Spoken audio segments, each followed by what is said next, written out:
우리가 지난 시간에 그리스 사회를 살펴봤습니다. 동양 사회는 고대나 중세나 절대주의 하에서 왕 중심의 이런 중앙 집권적인 체제인데, 서양은 매우 분권적인 것이 특징이다, 이런 얘기를 했죠. 그리고 이 서양 고대는 그리스 로마 시대를 말하는데, 이 그리스와 로마는 큰 강이 발달하지 않은 지역이라서 도시국가에서 시작을 했다, 이런 얘기를 했습니다. 그래서 지난 시간에 이 그리스의 그 역사를 간단하게 살펴보면서, 오늘날 우리가 민주주의의 뿌리가 되는 아테네가 델로스 동맹의 중심이었고, 또 오늘날 사회주의 또는 공산주의의 체제와 비슷한 스파르타라는 체제가 있었다.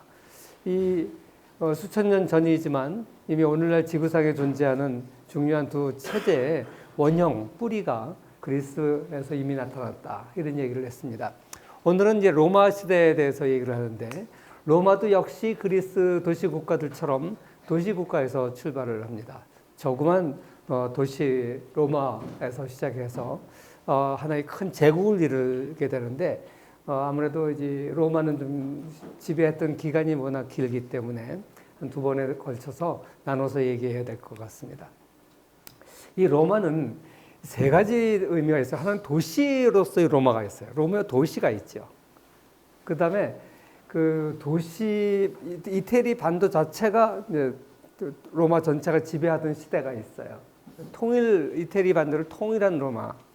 그 다음에 이제 지중해 일대 전 세계, 당시로는 전 세계예요. 왜냐면 그 북쪽은 추워서 못 살고, 아프리카 남쪽은 더워서 못 살고, 그 다음에 그 시리아, 이스라엘 서쪽은 또 사막이라서 못 살고, 이쪽 서쪽 끝은 바다고, 그러니까 사람이 살만한 땅은 지중해 연안에 다 지배한 게 로마 제국이에요.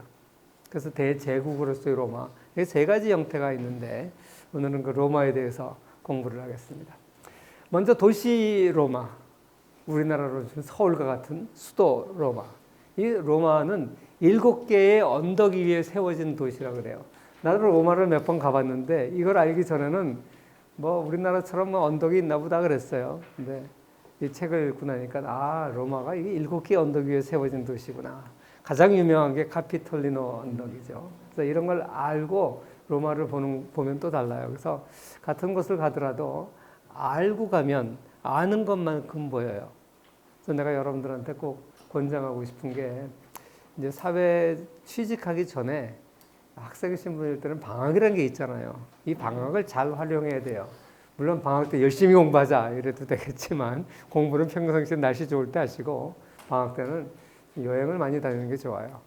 젊으니까 아직 돈도 없고 하니까 알바 열심히 해서 돈을 좀 모아서 한 3학년이나 4학년쯤 돼서 여행을 좀 가는데, 특히 이제 유럽은 여러 가지 면에서 참 유익합니다. 역사를 공부하는 데도 좋고, 또 그냥 구경거리도 많고, 그래서 평생에 한 번 정도는 한 2달 정도 시간을 내서 배낭여행을 한번 갔다 오면 꼭 좋은 것 같아요.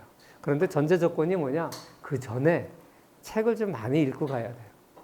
아무것도 안 읽고 가면 맨 보이는 건 성당이고 다 그놈이 그놈 같고 볼 거 하나도 없어요. 그냥 주마간산이라고 그러죠. 말 타고 그냥 휙 둘러보는 거야. 그런 건 별로 의미가 없어요. 그래서 평상시에 대학 때 이런 역사도 좀 공부하고, 또 사회 나가서 공부하기 쉽지 않잖아요. 그죠? 그런 걸 좀 하기 바랍니다.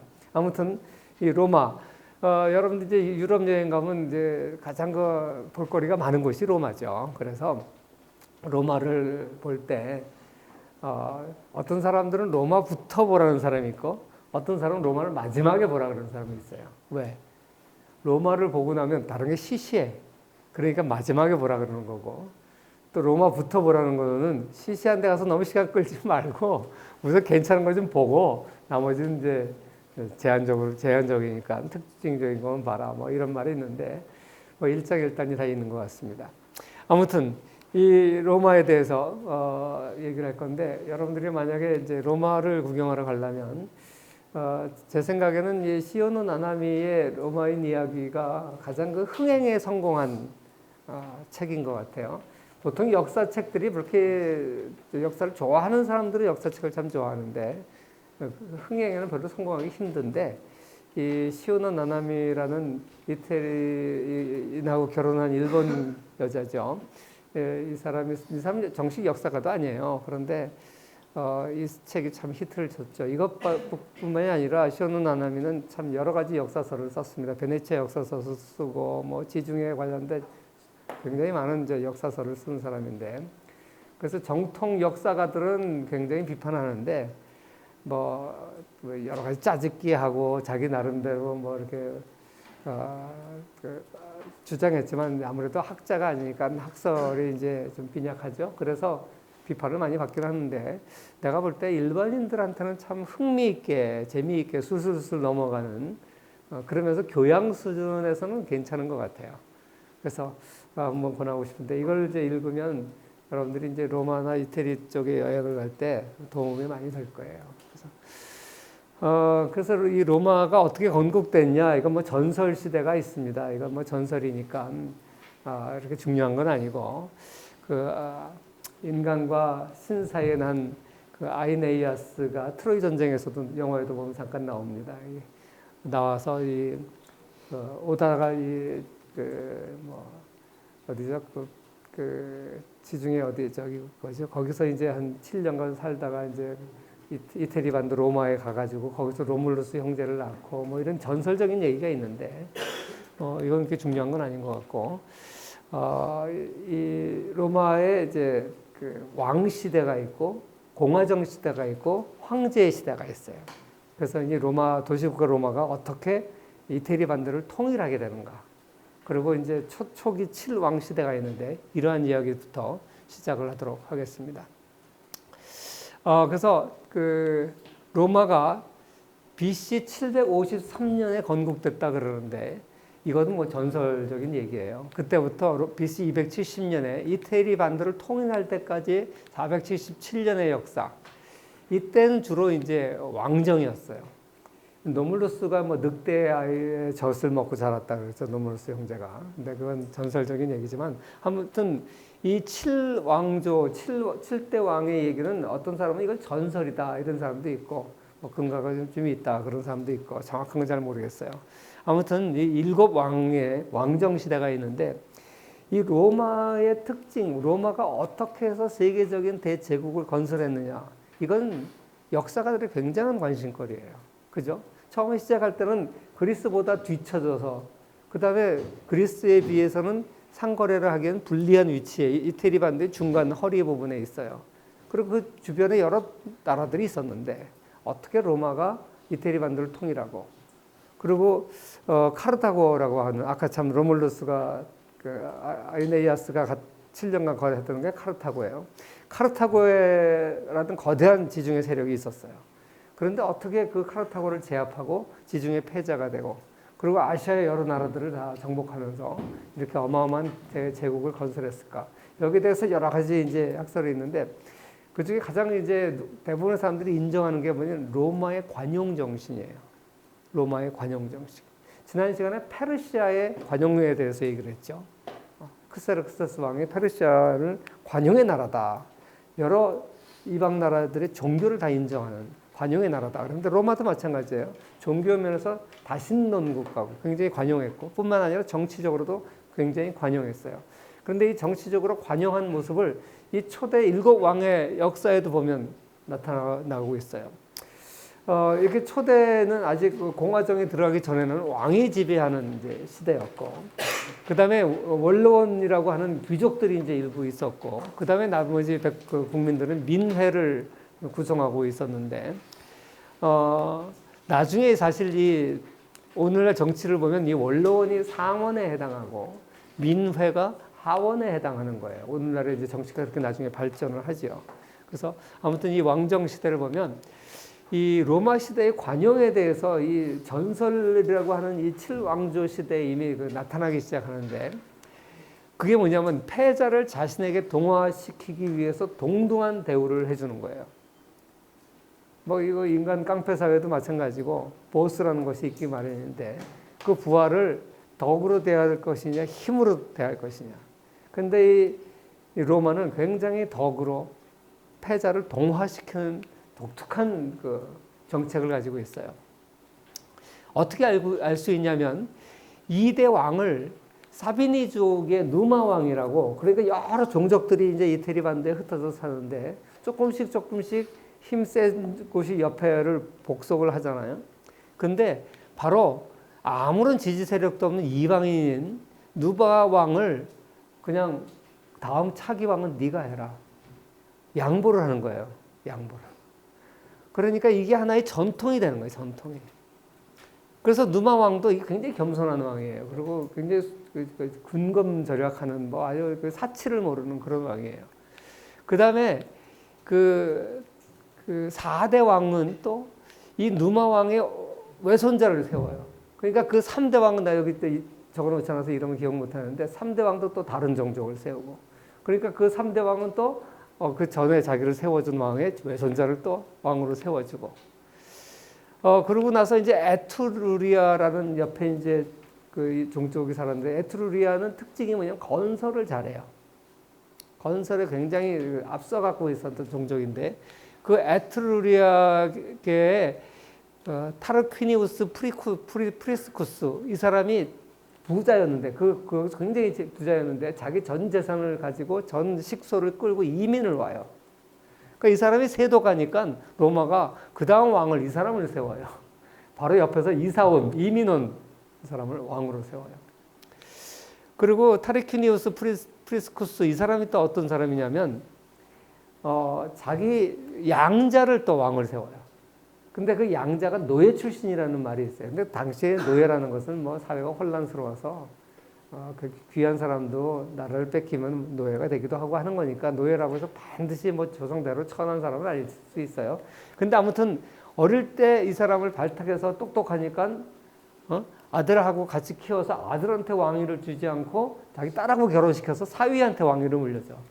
그래서 희한하죠. 이 왕들의 전통이 보면 이웃 나라에서 자기가 정복해놓고 그 나라 출신을 왕으로 세우고, 이민 온 사람을 왕으로 세우고, 그랬더니 보온해가지고 또 그 사람 자식을 왕으로 세워지고, 여기까지는 아주 좋아요. 그런데 이 7대 왕이 아주 고약한 녀석이 왕이 돼서 이제 왕정이 끝나요. 그건 이제 좀 이따 얘기를 하고. 그래서 지난 시간에 아테네와 로마를 비교를 했었죠. 아테네는 절대 외국인들한테 시민권을 안 줬다 그랬습니다. 그렇죠? 근데 로마는 그렇지 않아요. 해방노예 제도도 있고 인종에 대한 차별도 없고 누구에게나 정착할 마음이 있으면 시민권을 줬어요. 그러니까 로마는 굉장히 관대한 그런 나라입니다. 그래서 이 로마의 성공한 게 참 신기하다고 하면서 체격은 게르만족한테 밀려요. 우리가 지금 독일에 가보면 게르만족도 정말 뭐 덩치가 커요. 네덜란드 사람들 다 게르만족 엄청 크거든요. 이 남쪽에 있는 라틴계들보다 머리가 하나 더 있다. 30cm, 머리 하나의 길이가 이게 대두족은 한 30cm 되나? 한 20cm가 커요. 체격은 게르만족한테 밀리고, 기술은 에트루리안인한테, 그 옆에 있었던 에트루리안인한테 밀리고, 경제력은 페니키아인에게 처지고, 페니키아는 지난번에도 얘기했는데 이 이스라엘 위쪽에 아시리아에서 해안가 쪽 두로와 시돈 지역의 위 지역을 살던 사람이 페니키아인이고, 이 사람들이 처음으로 항해를 통해서 무역을 열었던 사람들이에요. 그래서 카르타고 식민지를 건설한 사람들이 페니키아인들이고, 가장 최초로 지중해 연안을 지배했던 사람들이 페니키아 상인들이에요. 페니키아인들. 그 경제력은 여기에 가장 강했죠. 그리고 이렇게 주변의 어느 나라들보다도 약했던 로마가 어떻게 강대국으로 성장할 수 있었느냐. 프루타르코스가 이렇게 얘기했어요. 패자를 자기에게 동화시키는 능력이 있어서 그렇다. 근데 이걸 시오노나미가 프루타르코스의 얘기를 영웅전을 썼죠. 이렇게 인정을 합니다. 그래서 이 도시국가 로마가 이렇게 관용을 하게 된 것은 이런 일이 있어서 그런데, 이 7대 왕부터 타르퀴니우스 프리우스의 손자예요. 그런데 6대 왕이었던 그 세르비우스가 자기 사위인 자기를 왕으로 세워줬잖아요. 아버지가 자기 장인이 프리스쿠스가. 그러니까 이번에는 이 프리쿠스의 손자를 이제 자기가 양자로 삼아서 왕으로 물려주는 거예요. 그래서 타르퀴니우스가 이제 왕이 되는데 이 사람의 별명이 거만 왕이에요. 거만 왕. 뒤에 거만해. 뿐만 아니라 자기를 왕으로 세워준 자기 양아버지를 죽여요. 그리고 그 프리쿠스의 그 딸하고 결혼을 하거든요. 자기의 장인이지, 장인. 장인을 죽여요. 그리고 굉장히 거만해가지고 결국 이것 때문에 이제 반란이 일어나죠. 그래서 왕정이 끝나요. 그래서 로마의 7왕정 시대가 있었는데 그 중에 7번째 왕만 나쁜 왕이고 나머지 6왕들은 왕이 계승이 승계가 굉장히 관용하게 가지고 패자를 등용을 하고 이런 식으로 이제 이루어지면서 이 로마 7왕정은 전설에 그래서 너무 이게 신기하니까 이걸 갖다 전설이다. 이건 이제 실제가 아닐 거다. 이렇게까지 이제 얘기를 하는 사람들도 있어요. 아무튼 이렇게 해서 로마는 BC 509년에 공화정 시대에 들어갑니다. 이 공화정의 특징이 뭐냐? 우리도 좀 대한민국은 민주공화국이다 그러죠. 그 민주제가 아테네에서 싹이 텄어요. 그리고 이제 이 공화제가 이제 저기 아테네뿐만 아니라 로마를 통해서 이제 발전하게 되는데 역사가 리비우스는 로마사에서 공화정 시대의 특징을 이렇게 설명을 해요. 선거로 뽑힌 사람이 통치하고 개인보다는 법이 지배하고 개인의 자의적으로 지배하는 게 아니라 엄밀한 법에 의해서 통치를 하고 대의 민주주의. 대의 민주주의가 뭐예요? 뽑힌 사람들이 정치를 하는 거죠. 대의 민주주의에 반대되는 민주주의는 뭐가 있어요? 광장 민주주의, 직접 민주주의, 아테네에서 했던 거죠.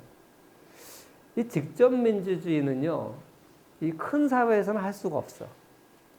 작은 사회에서나 가능한 건데, 근데 숫자가 많아지면 어떻게 그 많은 사람이 다 같이 모여서 회의를 해요. 회의라는 게 10명이 모여서 회의해도 참 힘든데 1000명, 10,000명이 어떻게 회의를 하겠어요. 아주 작은 곳에서 광장 민주주의가 가능한 건데 오늘날 우리가 얘기하는 민주주의가 좋다 할 때 민주주의는 이 대의 민주주의를 말하겠어요? 광장 민주주의를 말하겠어요?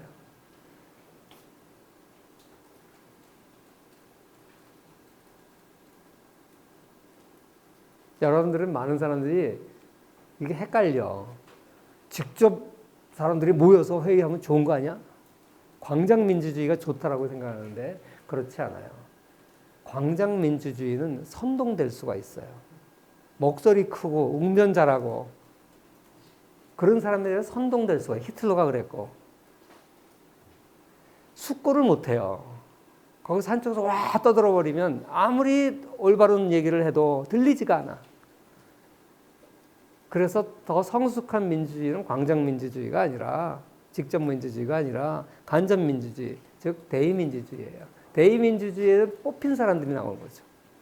그 많은 사람들이 자기네들의 대표로 사람을 선출을 해요. 뽑아요. 그리고 뽑힌 사람 소수가 우리나라는 국회의원 300명이죠. 뽑힌 사람들이 모여서 물론 300명이 모여서 회의하는 것도 쉽지 않죠. 그러니까 개파로 나눠지고 막 그러는데 아무튼 이 뽑힌 사람들이 충분한 연구와 냉철한 지성을 가지고 대화를 하면서 끌고 가는 게 대의민주주의예요. 그러니까 이제 민주주의 그러면 어떤 많은 사람들이 그냥 직접 민주주의가 최고라고 광장 민주주의가 최고라고 그러는데 그렇지 않습니다. 민주주의는 원래 대의민주주의예요. 그래서 대의민주주의가 리비우스는 공화정 시대의 특징인 거예요. 법치국가학과 위에서 얘기해요. 그리고 이런 거를 이제 한 게 공화정이에요. 그래서 어느 정도로 철저하게 했냐 하면 왕 해보니까 이게 문제가 많다. 독재를 하더라. 그래서 독재를 막기 위해서 왕 대신 집정관이라는 이름을 붙여요. 그래서 이승만이 초대 한성 우리가 이제 3.1운동 100주년이 얼마 전에 지나갔잖아요. 그래가지고 3.1운동 결과로 임시정부가 생겼어요. 임시정부가 세 군데서 생겼어요. 상해에서 생기고 블라디보스톡에서 생기고 그 다음에 서울에서 생겼는데 서울의 임시정부를 한성정부라고 불렀어요. 그때 이승만을 초대 집정관으로 선출했습니다. 그때 이승만에게 부여한 직책이 집정관이에요. 그 집정관이 로마 시대에 나왔던 명칭이에요. 근데 이 집정관을 이 사람이 최고 지도자예요. 왕을 대신하는. 그런데 두 명을 세워. 왜? 한 사람을 세우면 독재하니까. 그 다음에 임기가 1년밖에 안 돼. 이게 학생회장도 아니고 말이야. 임기가 1년이야. 근데 로마는 공화정 시대에 이렇게 임기 1년에 두 명의 집정관을 세워서 두 사람이 상의해서 해라. 지독한 공화제죠. 독재를 그렇게 실험한 거예요. 근데 이렇게 되면 너무 안정적이지가 않아. 그래서 준 게 원로원이에요. 이제 일종의 귀족들이죠. 그래서 이 원로원들이, 이 사람들은 종신직이에요, 종신직. 국회의원들처럼 뽑히는 사람들이 아니에요. 종신직 원로원을 둬가지고 이 사람들이 집정관을 뽑는 거예요. 물론 집정관만 있는 게 여러 가지 직책이 있는데 다 이 원로원들이 뽑아요. 그래서 이 집정관이 최고 마지막 직책이고, 집정관을 마친 사람들은 이제 다른 지역에 나중에 총독으로 나가고 그렇게 되는 거죠. 근데 이 집정관 제도가 뒤에도 나오겠지만 전쟁이 일어나면 처음엔 두 사람의 집정관이 같이 지휘를 했어요. 우리나라도 대통령이 군 통수권자잖아요. 마찬가지로 항상 위기 시에는 가장 높은 사람이 전 군대를 통솔할 수밖에 없어요. 안 그러면 분산되니까. 군대가 분산되면 내전이 되니까. 근데 집정관이 두 명이 군대를 끌고 나가면서 반반씩 맡아요. 그런데 어떤 일이 벌어지냐? 둘이서 의견이 달라. 실패를 해. 나중에 전쟁이 일어나면 전시에는 독재관을 뽑아요. 전시에만 한해서. 그래서 한 사람을 뽑아서 그 사람한테 군통수권을 맡겨요. 그건 전쟁 때의 얘기고, 평시에는 이렇게 집정관을 둬가지고 이게 이제 공화제의 특징입니다.